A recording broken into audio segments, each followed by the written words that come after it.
दिल्ली की सत्ता इस वक्त किसी शांत गंगा के किनारे नहीं बल्कि एक तूफानी समंदर के बीच खड़ी है और लहरें हर तरफ से टकरा रही हैं। इनमें सबसे ऊंची और खतरनाक लहर लखनऊ से उठ रही है, जो सीधे दिल्ली की कुर्सी को हिलाने के लिए बढ़ रही है। राष्ट्रीय स्वयं सेवक संघ यानी कि आरएसएस ने हाल ही में जो संदेश दिया, 75 साल की उम्र के बाद सम्मानजनक विदाई, वह कोई मासूम बयान नहीं है। यह नागपुर से निकला सत्ता परिवर्तन का बिगुल है और इस नए युग की संभावित नायक का नाम है योगी आदित्यनाथ।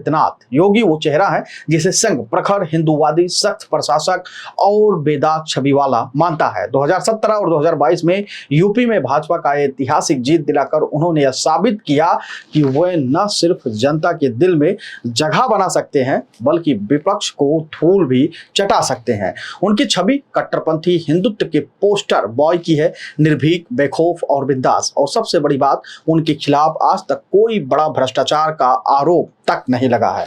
लेकिन यही योगी दिल्ली के लिए असहज अपने आप को महसूस करते हैं, क्योंकि दिल्ली जानती है अगर यह शेर खुला तो जंगल का असली राजा कौन होगा ये हर किसी को पता है, किसी से कुछ भी छिपा नहीं है।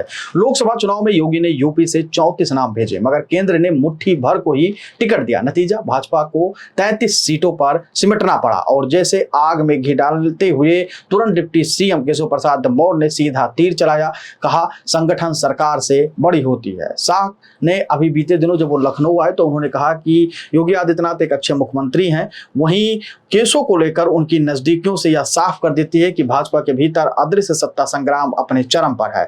अब सवाल सीधा है, अगर बिहार चुनाव में एनडीए हारता है तो क्या यह मोदी की राजनीतिक सूर्यास्त का आरंभ होगा? ये सवाल है। संघ के लिए यह मौका होगा जब वह सत्ता की चाबी लखनऊ वाले शेर को यानी कि योगी आदित्यनाथ को थमाने वाली है। योगी का दिल्ली कूच सिर्फ नेतृत्व परिवर्तन नहीं होगा, यह भारतीय राजनीति के डीएनए में बदलाव होगा, जहां दिल्ली का ताज एक ऐसे नेता के सिर पर सजेगा जो समझौता करना नहीं जानता। देश के भीतर ही नहीं, बाहर भी वो हालत सत्ता के लिए और भी खतरनाक साबित हो सकता है। याद कीजिए ह्यूस्टन का हाउडी मोदी, डोनाल्ड ट्रंप और मोदी एक मंच पर और दुनिया को संदेश था कि भारत अमेरिका का स्वर्णिम युग आ चुका है। लेकिन आज वही ट्रंप भारत पर 50% का टैरिफ लगाकर यह जता रहे हैं कि उनके लिए व्यापार रिश्तों से बड़ा है। और यही नहीं, अमेरिका पाकिस्तान के सेना प्रमुख असीम मुनीर को वो भुला रहा है, ट्रंप उनसे हाथ मिला रहे हैं। यह सिर्फ कूटनीति को झटका नहीं है, यह मोदी की विदेश नीति के गाल पर खुला तमाचा है।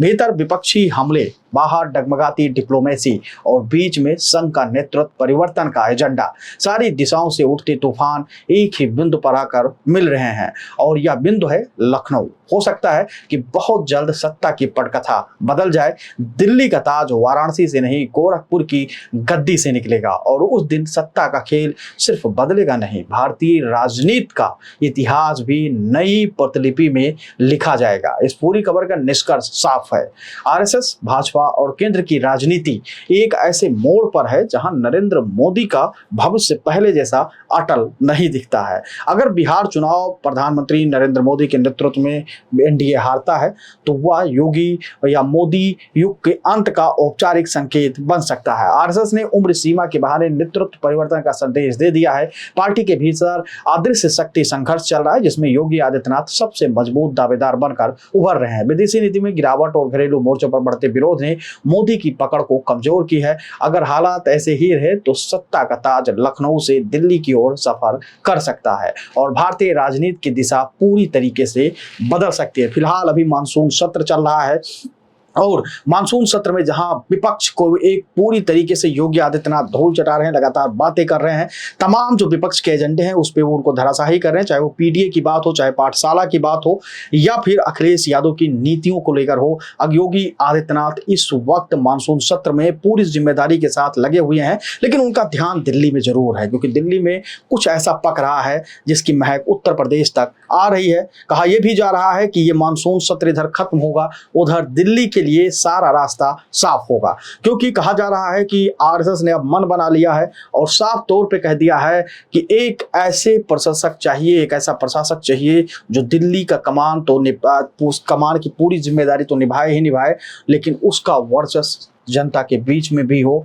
और संघ के बीच में भी हो, किसी भी प्रकार का कोई मन मुटाव ना हो। अब देखने वाली बात यह होगी कि कुछ आखिर में आगे होता है, लेकिन फिलहाल योगी की नजरें इस वक्त दिल्ली पर टिकी हुई हैं और अमित शाह और प्रधानमंत्री नरेंद्र मोदी इस सोच विचार में है कि जिस प्रकार से विदेश नीति में वो लगातार फेल हो रहे हैं और घर के अंदर भी जिस प्रकार से राहुल गांधी और तमाम विपक्षी नेता जो हंगामा कर रहे हैं सदन के बाहर, वोट चोरी, लोकतांत्रिक व्यवस्था को ध्वस्त होने का आरोप लगा रहे हैं, उसको लेकर भी तमाम तरीके की अब बात और कयास लगाए जा रहे हैं। कहा यह भी जा रहा है कि सितंबर महीने में प्रधानमंत्री नरेंद्र मोदी 75 साल के पूरे हो रहे हैं, इसीलिए इतना यह सब कुछ हंगामा देखने को मिल रहा है। आप अपनी राय हमें कमेंट सेक्शन में दीजिएगा, बड़ा महत्वपूर्ण होता है आपकी राय।